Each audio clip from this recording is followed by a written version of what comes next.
여러분, 싱가포르 하면 보통 뭐가 떠오르세요? 아마 삐끗한 거리, 강력한 경제력, 그리고 어마어마한 집값. 그렇죠? 그런데 말이죠. 바로 그 살인적인 집값의 도시 싱가포르에서 국민 10명 중 9명이 자기 집을 갖고 있다면 믿어지시나요? 이게 불가능해 보이지만 진짜 사실입니다.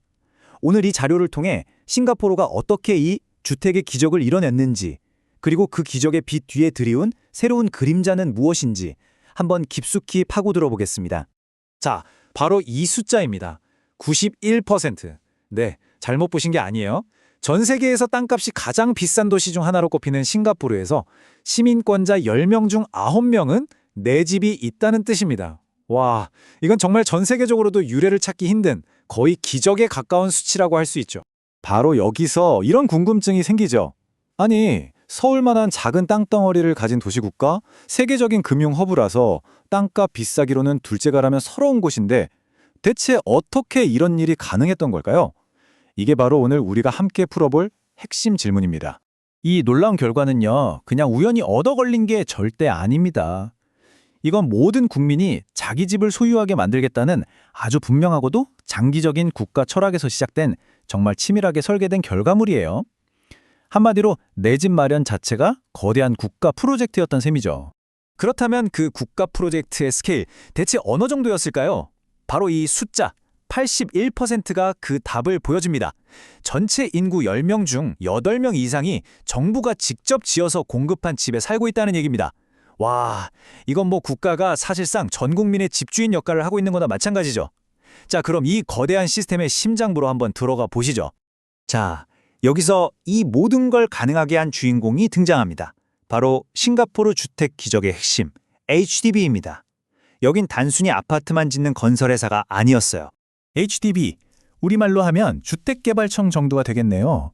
국가개발부 산하기관인데 이들의 미션은 아주 간단명료합니다. 우리 국민에게 저렴하고 품질 좋은 집을 공급한다. 정말 단순해 보이지만 이 한 문장이 싱가포르의 운명을 바꿔놓았죠. 하지만 HDB의 진짜 목표는 단순히 집을 공급하는 데만 있지 않았습니다. 바로 모든 국민이 자기 집을 소유하게 만드는 것, 이게 핵심이었어요.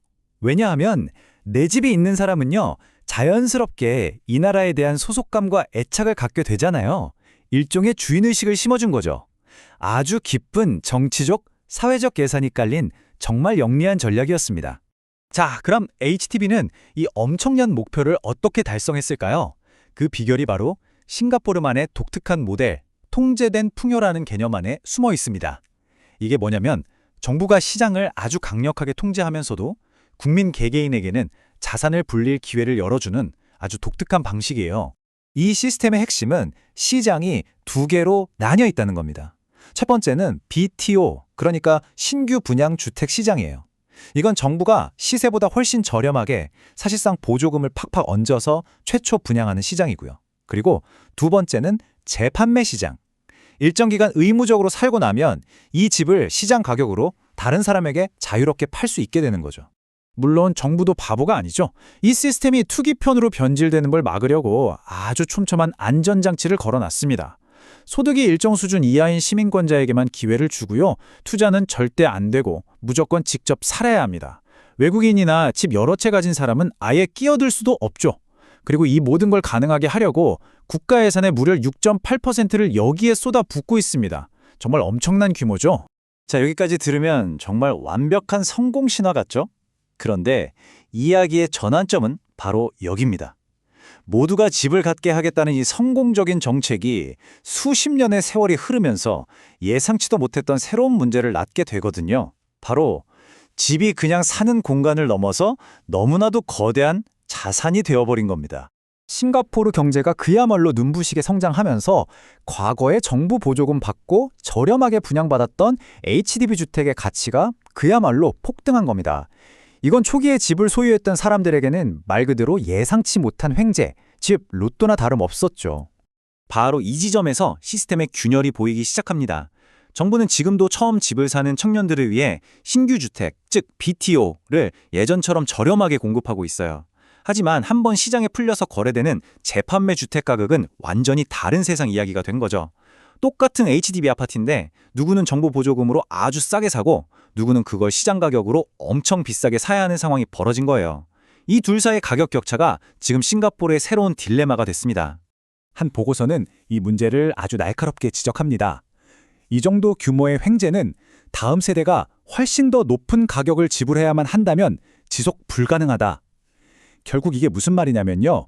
부모 세대가 누린 로또의 대가를 자식 세대가 고스란히 빚으로 떠안게 된다면 이 시스템은 무너질 수밖에 없다는 아주 무서운 경고인 거죠. 세대 갈등의 불씨가 되고 있는 겁니다. 자, 그렇다면 이제 마지막으로 싱가포르는 이 새로운 도전에 어떻게 맞서야 할까요? 이토록 성공적이었던 주택 모델의 미래는 과연 어떻게 될까요? 그래서 지금 싱가포르 정부는 그야말로 아슬아슬한 줄타기를 하고 있습니다. 한쪽에서는 하늘 높은 줄 모르고 치솟는 재판매 시장 가격을 억눌러야 하고 다른 한쪽에서는 청년들을 위한 신규 주택은 계속 저렴하게 공급해야 하는 거죠.